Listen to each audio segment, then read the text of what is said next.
This group, I do not feel that way. This group, I sit here and go, all these guys can be really good starting quarterbacks in the NFL. And all of them have a type of game that translates to the NFL.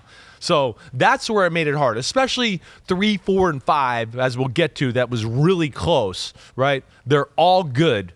And there's all things I like about their game and how it translates to the next level to where I think they can thrive and be successful. And that's rare. I don't remember a year of liking this many guys, at the top of the draft. I mean, one, the power in the arm is second to none. Second to none in any way you want to talk about it. Off a back foot, perfect pocket, standing. I got to run up in the pocket and throw a bomb down the sideline. I got to run to the sideline. Either way, he's one of the best on-the-run throwing quarterbacks I've ever seen in my life. He is one of the most machine-throwing quarterbacks in a clean pocket that I've ever seen in my life, right? Every time somebody's open, or I go, ooh, that guy's about to, boom, he hits it. Boom, he hits it. Oh, here's somebody wide open, boom, on the money. I mean, it's almost every time. He does not miss throws, right? Okay? So the throwing is phenomenal. All right? More on the physical aspects. The athleticism is phenomenal. It's phenomenal. I mean, one, he is a really good runner and can turn the corner and run for 30 yards or run for 25 yards or turn the corner and then hit the brakes and make somebody miss and then hit the brakes again and then break arm tackles, right? He runs with a little power. And then, okay, the running's good. But you know what I like even more than that? I like scramblers, right? Caleb Williams, and again, this is where I think the Mahomes thing, he has a rare ability.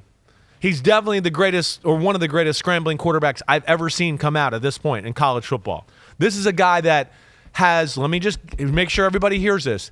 He is the most patient person in the pocket in the draft.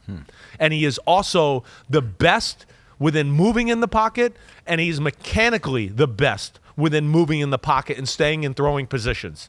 He is the best. Special player. Special. Like I said, in years maybe where it's not C.J. Stroud or Caleb Williams or Patrick Mahomes, or Josh Allen, who I love, right? Or it might have been close, actually, between them. If I was going to be fair about what I thought about Josh Allen, he wasn't like as slam dunk as maybe some of the other guys, right? Because he was at Wyoming and it was raw and all that. But I think in a lot of years, Jayden Daniels is clearly the number one pick in the draft. Right? He's just coming along at a year where I just, again, you heard all the things I just said about the other guy, right? All right. I mean, let's first off, machine throwing the football. A machine. That's the one thing I've been blown away by all these guys, but especially Jayden Williams, mechanically flawed. Jayden Daniels. I keep calling him Williams. Sorry, I'm still on that. Jayden Daniels is mechanically flawless throwing the football, right? I mean, that's the one thing I just was amazed by, is that he can replicate, because he's got good mechanics, and this is where it's important, he can replicate his mechanics throw after throw after throw after throw. That's how you become a machine, right? You can't just go, well, today I'm going to do it this way, and tomorrow I'm going to do it that way. Some quarterbacks just go out there and feel it every day. No, that's not going to happen for success. So the arm is really good. I'm not going to say it's great. I'm not going to say it's like elite of the Mahomes or Caleb Williams, right? This is where he's number 2 a little bit, is the running is elite. It's out of this world, right? He's going to come into the NFL and arguably be the second best running quarterback in football right off the bat, because I'm still going to give Justin Fields number 1 right now in the prime of his career. He's going to challenge Lamar as the number 2 best running quarterback in football, though, right? He runs like an elite NFL wide receiver when he breaks the pocket, right? His throwing, like you heard me say, is really damn good. He's got great control of the football. He's got a nice, tight, natural, fluid motion. His body is almost always lined up appropriately, right? So therefore, it allows him to throw spirals. He can spin the ball. He can push the ball down the field. And like Caleb Williams, Jayden Daniels, and I'm big into this, and I probably should have said this, does not need space to throw the football. One of the most pleasant surprises of this process, right? I, of course, saw Oregon on TV and did all of that. I get that, right? But I think where I love Bo Nix is, one, I love his overall body and look, right? He's got a great NFL body. He's got a little structure and muscle on him. He's a really awesome athlete, right? I mean, he is a really good runner, right? I mean, really good, right? He plays quarterback in a lot of ways like an NFL quarterback. His ability to read the field, okay, make quick decisions, throw the appropriate ball, right? Knows when, okay, maybe I need to throw a laser here. Ooh, wait, this guy's going to undercut it. Let me touch it over his head and drop it in the bucket. Can do all of that, right? His backyard playmaking ability, I think, is elite. I do. I think it's elite. When he gets out of the pocket, right, I think on the run, only Caleb Williams is better throwing the ball on the run than Bo Nix. Bo Nix has got a sneaky, strong arm. He's not getting credit for his arm power because they throw too many screens at Oregon. So that's being used against him. He doesn't call the plays, everybody. He just executes them. Don't forget that. Let's not evaluate him for the plays they're calling, right? They play a style that it's basically screens or bomb. Screen, bomb, screen, bomb. It's a pretty good formula when you got Oregon's type of talent. They got these jitterbug receivers who can make people miss. Hey, Bo Nix can get the ball out of his hand quick. He can throw it, accurately on the quick, short, intermediate throws, all that. He's, bullseye thrower. His mechanics are really flawless.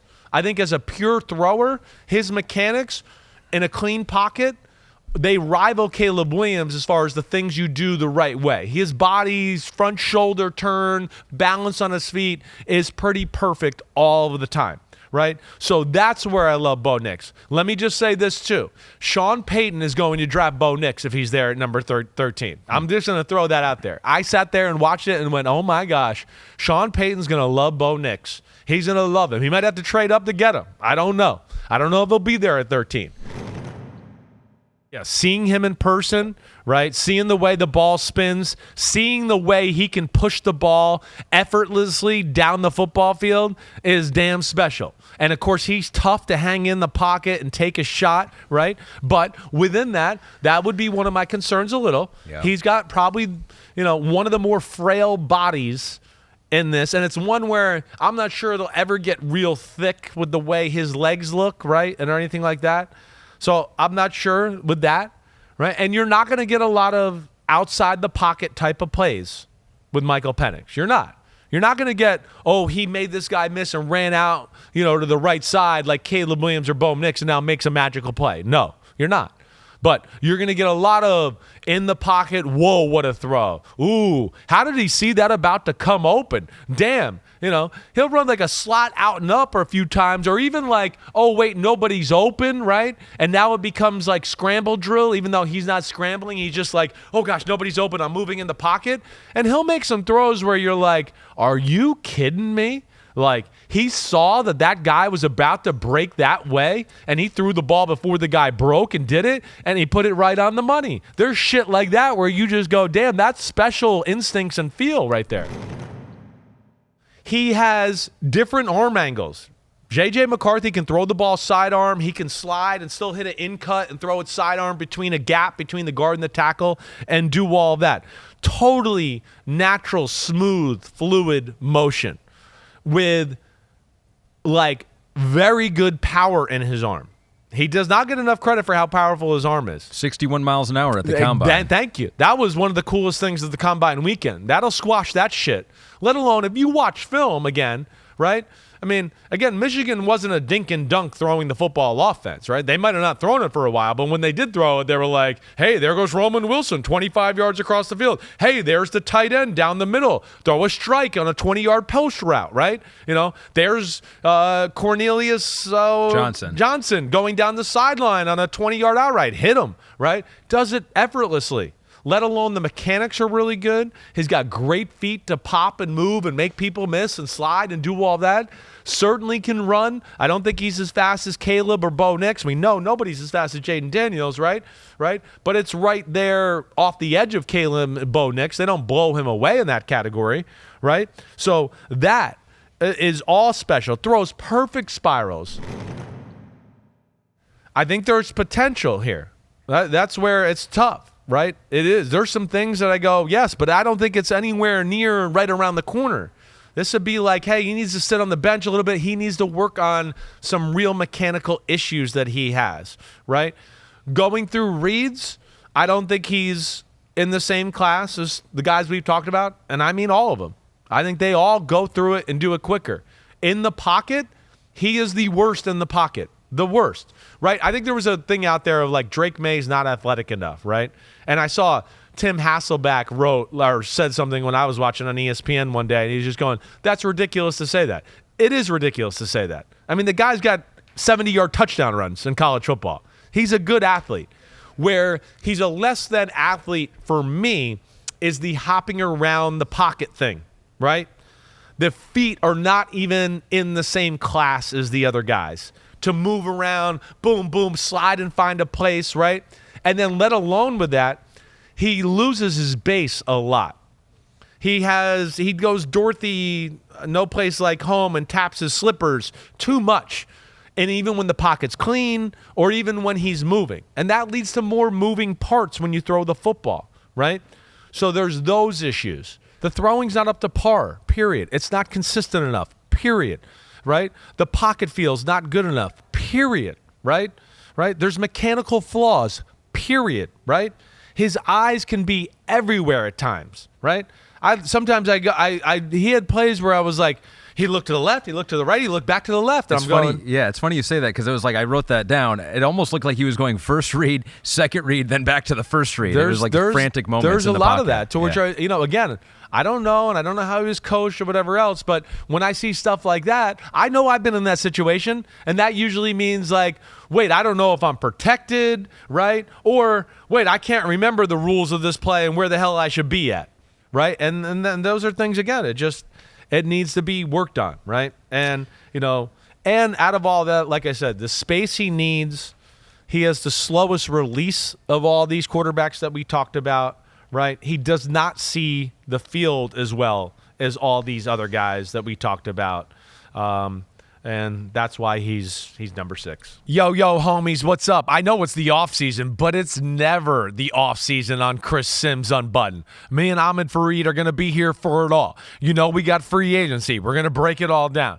The draft, the rankings of positions. Of course, we're going to unpack it all. Hit subscribe, get to my free agency reactions, 2024 draft rankings, and more. Thanks again for watching. Peace out, homies. See you soon.